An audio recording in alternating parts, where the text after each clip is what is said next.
அதாவது அந்த மொழி அறிஞரான்னு கேட்டார். கால்டுவெல் வந்து திராவிடங்கிற வார்த்தையை பயன்படுத்துறார். 1856 அவர் பயன்படுத்துறார். அவர் வந்து தமிழ் ஒரு கிளை மொழிங்கிறார், திராவிடம்னு ஒரு மூல மொழின்னு வச்சுக்கிறார். அப்போ அண்ணன் வந்து காமெடி பேசுங்கிறார், அந்த சொற்பதத்தை பயன்படுத்துறாங்கல்ல.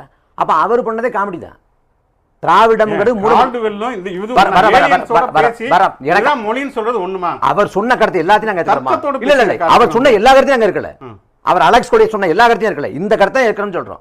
அதே போன்ற கருத்தை நான் முடிச்சிடறேன். கால்டுவெல் வந்து திராவிடம்னு மூல மொழி வச்சுங்கிறார். அதே போல தமிழ் கிளை மொழிங்கிறார். அப்ப அவரோட புரியாத தன்மையில தான் திராவிடங்கிற வார்த்தையை கொண்டு வர்றார். அது ஒரு செய்தி. இல்ல ஒரு நிமிஷம் கால்டுவெல் மட்டும் சொல்லல, புரோட்டோ டிராவிடியன் லாங்குவேஜ்ங்கிறது பல்வேறு மொழி அது தவறு தானே. இன்னொன்னு ராபர்ட் கால்டுவெல் இந்த இவர் மாதிரி வந்து இது கண்ணாபனான்னு வளரல. அவர் வந்து தமிழ்